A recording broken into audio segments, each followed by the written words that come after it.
The blood-red sunset painted the Arizona territory in crimson hues as Rose Featherhawk knelt beside the stream, her trembling hands caressing her flat abdomen where no life had taken root, despite 3 summers of marriage to her late husband.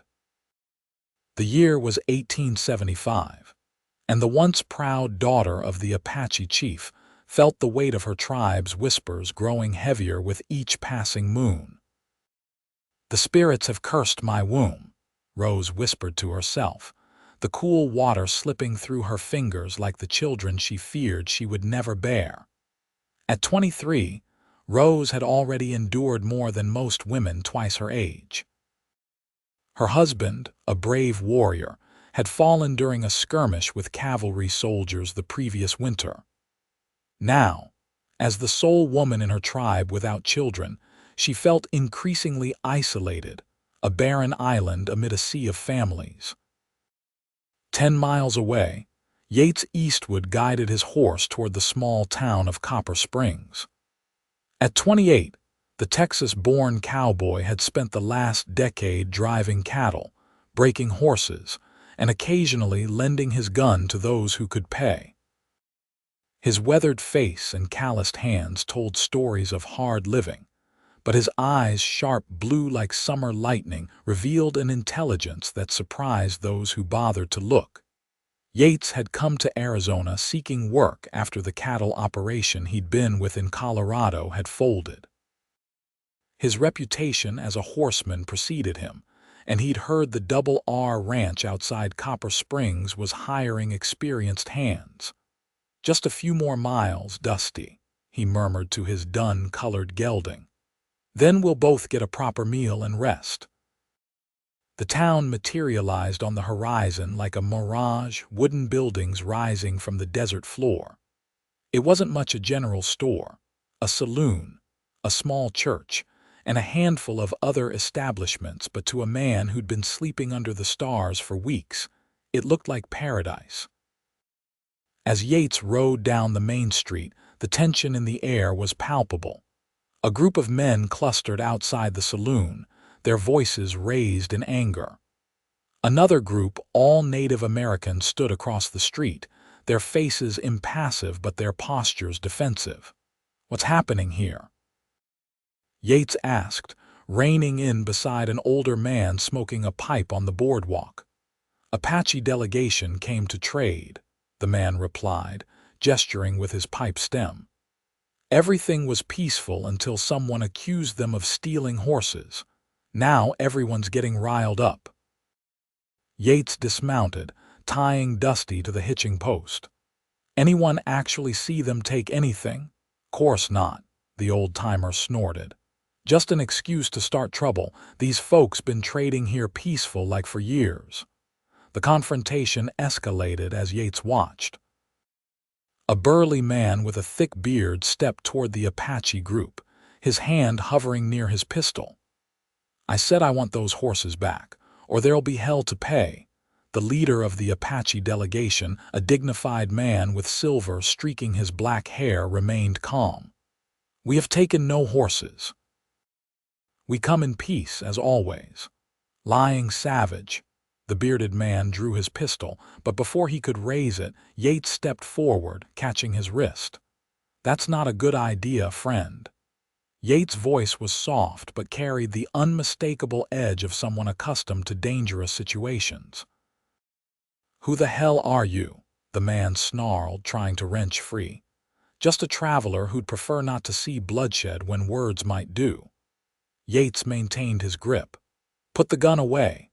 For a tense moment, it seemed the bearded man might fight, but something in Yates' steady gaze changed his mind. He holstered his weapon with a curse. "This ain't over," he growled, backing away. The Apache leader approached Yates, his expression cautious but grateful. "I am Chief Gray Eagle. You have prevented violence today." "Yates Eastwood," he replied with a slight nod. "Just seemed like a situation getting out of hand for no good reason." "Our people value those who choose wisdom over violence," Gray Eagle said. "If you seek honest work, I invite you to visit our camp. We trade with fair men." Yates considered the offer. He'd planned to inquire at the Double R, but the hostility in town gave him pause. "I might take you up on that, Chief." As Gray Eagle and his people departed, the old-timer chuckled. "Bold move, son. Not many white men get invited to Apache territory these days." "I'm not looking for trouble," Yates replied, "just work and a fair wage." "Well, you won't find many fans in town after what just happened. Folks here have long memories."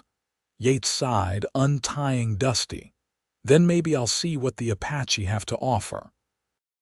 2 days later, Yates followed the directions Gray Eagle had given him, riding cautiously toward the Apache settlement. He'd spent those days thinking, watching the town, and discovering that the local ranchers had been steadily encroaching on Apache territory despite treaty agreements. As he approached the camp, sentries appeared silently from behind rock formations, their expressions wary but not hostile. One stepped forward. "I was invited by Chief Gray Eagle," Yates explained, keeping his hands visible. The sentry nodded and gestured for Yates to follow. The Apache settlement was well organized, with hide-covered wickiups arranged in a circular pattern. Children played, women worked at cooking fires, and men crafted tools or tended to horses. It was a scene of normalcy that contradicted the savage narratives Yates had heard throughout his life. Gray Eagle emerged from a larger dwelling, raising a hand in greeting. "You have come, Yates Eastwood. This shows courage, or foolishness, depending on who you ask," Yates replied with a slight smile, dismounting. "Perhaps both," the chief agreed, his own lips twitching. "Come, share our meal and we will talk." As they walked through the camp, Yates noticed a young woman sitting alone outside a dwelling slightly removed from the others. She was beautiful, with high cheekbones and long black hair, but her eyes held a profound sadness that struck him. When she glanced up and caught him looking, he nodded respectfully before turning away. Inside Gray Eagle's wickiup, several elders had gathered. They shared a meal of venison stew and corn cakes, and as they ate, Gray Eagle explained their situation. "The settlement grows and the white ranchers take more land. Our hunting grounds shrink. We need someone who understands horses, who can help us breed stronger stock for trade, someone who speaks the language of both worlds." "And you think that's me?" Yates asked. "You showed honor in town. You have skill with horses. I see how your animal responds to you.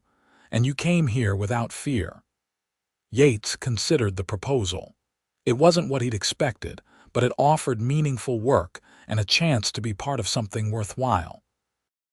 "I'll do it," he agreed, "for a fair share of the trading profits." The arrangement settled, Gray Eagle introduced Yates to the other tribal leaders and showed him where he could set up his bedroll, a small shelter near the horse enclosure at the edge of the camp. As evening fell, Yates sat outside his new dwelling watching the camp settle into nighttime routines. The woman he'd noticed earlier passed by, carrying water from the stream. This time, when their eyes met, she paused. "You are the man from town," she said, her English precise but accented. "Yes, madam," Yates replied, standing. "Yates Eastwood." "I am Rose Featherhawk," she said. "My father says you will help with the horses." "That's the plan. You're the chief's daughter," she nodded. "Why would a white man choose to live among the Apache?" "Honest work is honest work," Yates said simply. "And I've found that people are just people, no matter where you go." Something in his answer seemed to surprise her. She studied him for a moment longer before continuing on her way, leaving Yates with the impression that Rose Featherhawk was not merely sad, but carrying a burden he couldn't begin to understand. The weeks that followed fell into a rhythm. Yates worked with the Apache horsemen, sharing his knowledge of breeding and training. They were already skilled riders and handlers, but his experience with different techniques complemented their traditional approaches. Together, they began developing a herd that combined the best qualities of the Apache ponies with traits valued by white settlers.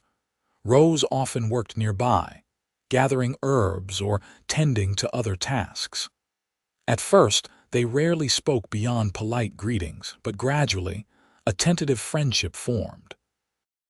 Yates learned that Rose had been widowed during the winter, and that her position in the tribe was complicated by her childless status. In our way, a woman's strength is measured partly by the children she bears, Rose explained one afternoon as they worked side by side, Yates repairing a bridle while she sorted medicinal plants. Without children, some believe I am less. That seems unfair, Yates commented, carefully keeping his tone neutral. Rose looked up, her dark eyes meeting his. Is it so different among your people? Do white women not face judgment for being childless? Yates considered this. I suppose they do in some ways. People can be cruel about things beyond anyone's control. The old women say my spirit is wounded, Rose continued after a pause, that I cannot conceive because I do not truly believe I will. You believe that? She turned away, focusing intently on her herbs. I believe the spirits have their reasons, even if I cannot understand them. Their conversations often took such turns, moments of unexpected intimacy followed by careful retreat. Yates found himself increasingly drawn to Rose's quiet strength and intelligence. She knew the land intimately, spoke multiple languages, and possessed healing knowledge that had saved lives during outbreaks of illness. For her part, Rose discovered that Yates was unlike any white man she had encountered. He listened more than he spoke, treated everyone with equal respect, and never assumed his ways were superior. He learned Apache words and customs without mockery or condescension. One evening, as summer deepened, Yates found Rose sitting alone on a rocky outcrop overlooking the valley. "May I join you?" he asked, maintaining a respectful distance. She nodded and he settled beside her, leaving appropriate space between them. The stars seem closer here, he commented, gazing upward. My mother taught me their names and stories, Rose said softly. She said when we die, we join our ancestors among them. That's a beautiful thought. They sat in comfortable silence until Rose spoke again. The women whisper that you watch me when you think I am not looking. Yates felt heat rise in his face. I apologize if I've been disrespectful. Is it true? Her question was direct, her gaze unwavering. Yes, he admitted. You're remarkable. I am barren, she stated flatly. A woman who cannot give life. You're also intelligent, strong, and kind, Yates countered. Those things matter more to me. Rose looked away, but not before Yates caught the shimmer of tears. You should not waste your heart on me, Yates Eastwood. There is no future there. Before he could respond, she rose and returned to the camp, leaving him with the stars and his troubled thoughts. The tension between them grew in the days that followed. They maintained their friendship, but a new awareness colored every interaction. Yates was careful not to press, respecting Rose's clear boundaries, but his feelings deepened nonetheless. The situation changed dramatically when a group of riders from Copper Springs arrived at the Apache camp. Yates recognized the bearded man from town among them, now accompanied by the local sheriff and several others. We've come for the horse thief, the sheriff announced, addressing Gray Eagle. We know he's here. There is no thief among us, Gray Eagle replied calmly. We respect the treaty. One of your braves was seen near the Henderson place the night their prized stallion disappeared, the bearded man insisted. We want him and the horse. Yates stepped forward. Sheriff, I've been living here for nearly 2 months. These people are honest. If a horse is missing, they didn't take it. The sheriff eyed Yates with suspicion. Eastwood, isn't it? Heard you'd gone native. Your word doesn't count for much around here anymore. Then whose word does? Yates challenged. Because I can tell you those accusations are false. The situation escalated into a heated argument. As tensions rose, Rose approached, her expression resolute. I know where your missing horse might be, she said clearly, silencing the group.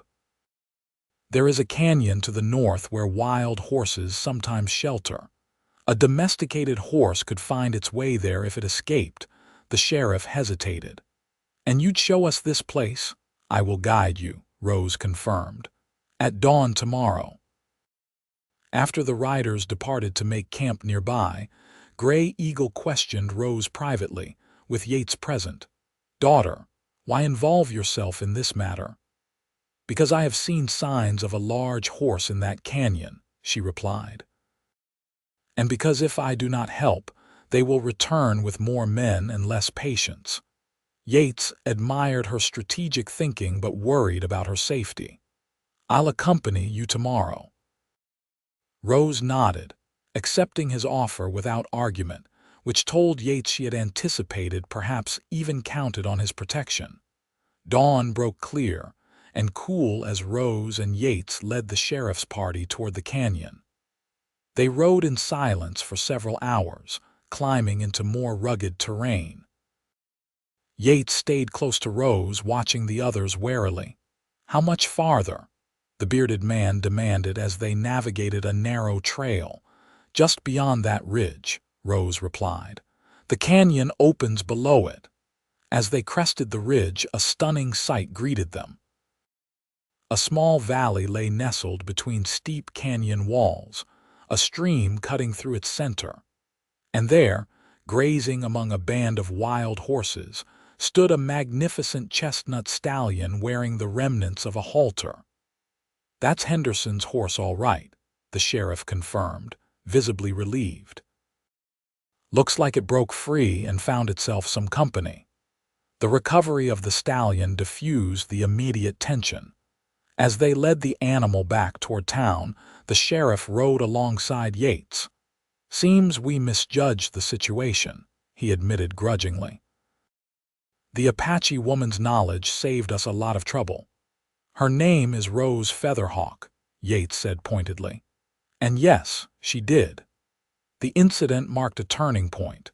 Word spread about Rose's assistance, and relations between the settlement and the Apache band eased somewhat. More importantly, the shared experience deepened the connection between Yates and Rose. One evening, as summer began yielding to fall, Rose sought Yates out as he worked late with a new foal. You have changed things here, she said without preamble. My father says the horse trading has brought more respect from the white settlers. Your father gives me too much credit, Yates replied, straightening to face her. It's his leadership that's made the difference. Rose stepped closer, her expression serious. You have changed things for me as well. Yates' heart quickened. How so? You see me as whole, even knowing what I lack. Her voice wavered slightly. No one has looked at me that way since my husband died, and perhaps not even him toward the end. Rose, Yates said gently, I see you exactly as you are, the strongest, most remarkable woman I've ever known. She reached out hesitantly, touching his hand. The elders say it is too soon after my husband's death for me to think of another, that it would dishonor his memory. And what do you say? I say the heart knows its own time. Her fingers intertwined with his, and mine has chosen. That night marked the beginning of a love that defied convention. They met in secret at first, shared moments stolen at dawn or dusk, conversations that stretched long into the night, touches that grew increasingly bold. Yates respected the Apache customs and Rose's position as the chief's daughter. He approached Gray Eagle formally, expressing his intentions and offering to prove his worth according to tribal tradition. Gray Eagle was neither surprised nor disapproving. My daughter's spirit has lightened since you came, he acknowledged, but there will be opposition from both our peoples. I'm prepared for that, Yates assured him. Then you must complete 3 challenges to earn the right to court my daughter openly. The challenges tested Yates' endurance, courage, and wisdom. He tracked and killed a mountain lion that had been preying on the tribe's horses. He fasted for 4 days while meditating on a vision quest. And he negotiated a difficult trade agreement with a neighboring tribe, securing vital supplies for the coming winter. By the time the leaves had turned golden, Yates and Rose's relationship was acknowledged openly within the tribe. Not all approved. Some elders muttered about preserving bloodlines, and some warriors resented the white man who had won the chief's daughter, but most accepted Gray Eagle's decision. In Copper Springs, the reaction was more hostile. When Yates occasionally visited for supplies, he faced cold stares and muttered insults. The town that had once almost welcomed him now viewed him as a traitor to his race. "You could have had any white woman," the saloon keeper told him during one visit. "Instead, you choose to lie with a savage." It took every ounce of Yates' self-control not to respond with violence. "The only savage thinking I've encountered is right here in town," he replied evenly before walking out. Winter arrived, harsh and unforgiving. The Apache camp moved to lower ground, seeking shelter from the biting winds.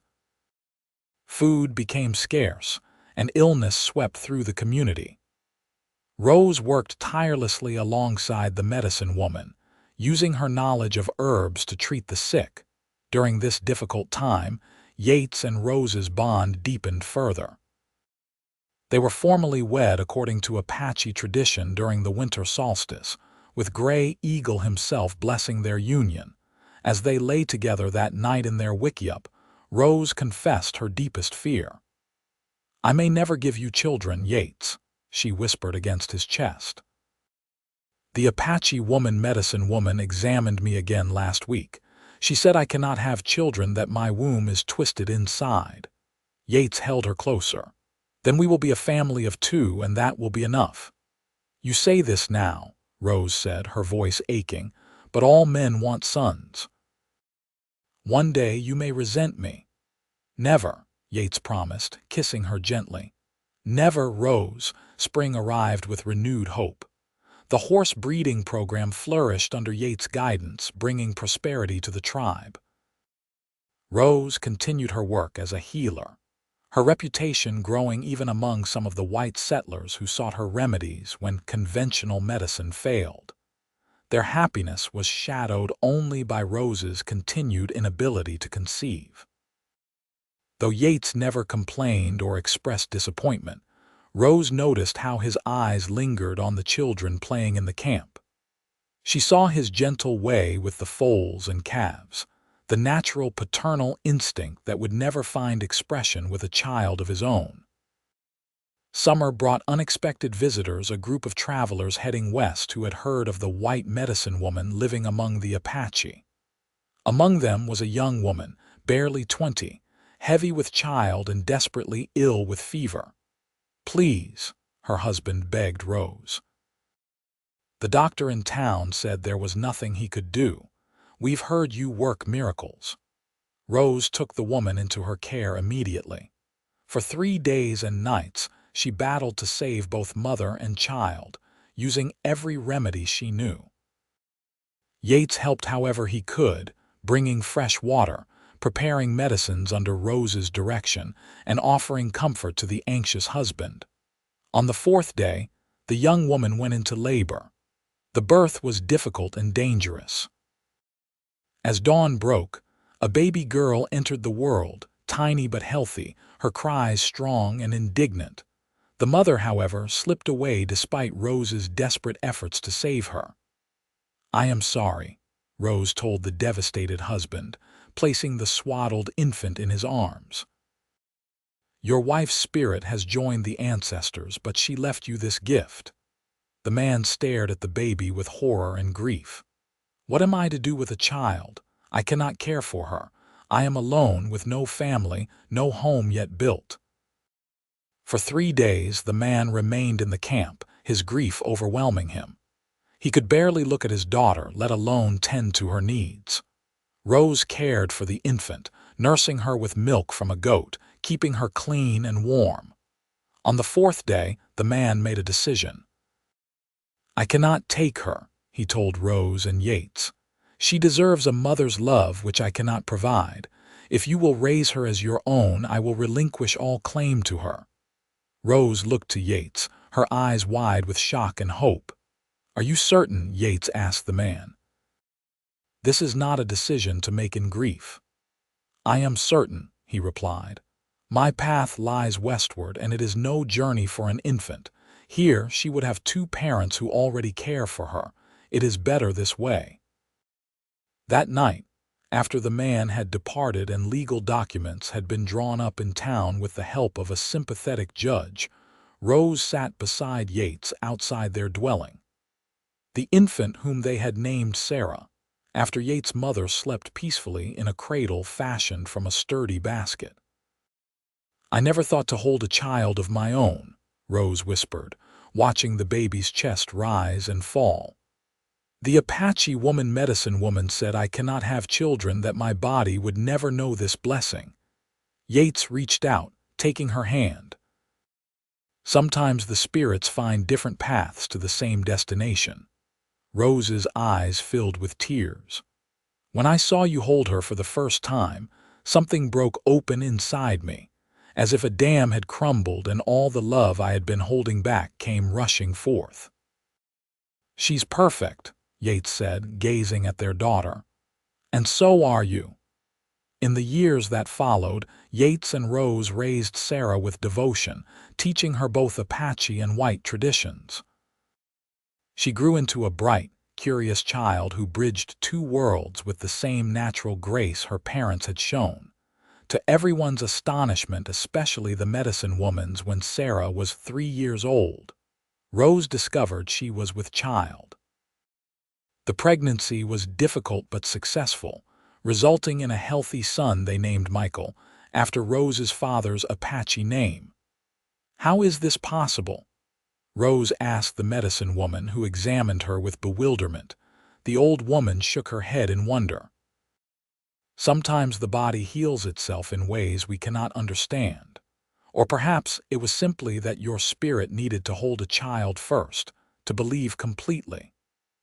As Yates cradled their newborn son, with Sarah leaning against his knee to peer at her brother, he caught Rose's eye across the dwelling.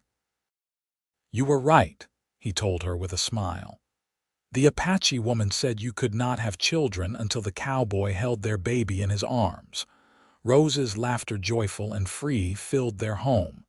"The spirits work in mysterious ways, my love." By 1885, their family had grown to include 4 children: Sarah, Michael, and twin girls named Elizabeth and Catherine. Their home, now a proper cabin built on land that straddled the boundary between Apache territory and settled land, became a symbol of what was possible when different cultures met with respect rather than fear. Yates continued his horse breeding program, which had expanded into a successful business that employed both Apache and white workers.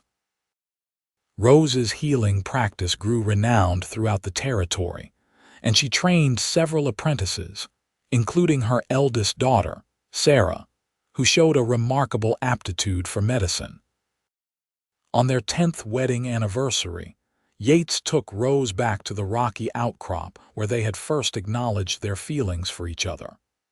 The sunset painted the valley in the same crimson hues as the day they had met. "10 years ago, you told me not to waste my heart on you," Yates reminded her, his arm around her waist, "that there was no future there." Rose leaned against him, watching their children playing below with their cousins from the tribe. "I have never been so grateful to be proven wrong."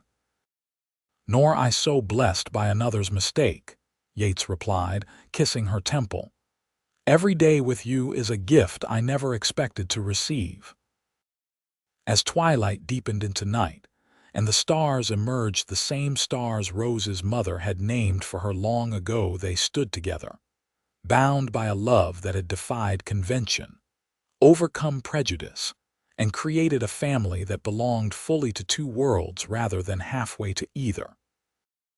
And in the gentle Arizona breeze, Rose was certain she heard the ancestors whispering their approval from among the stars.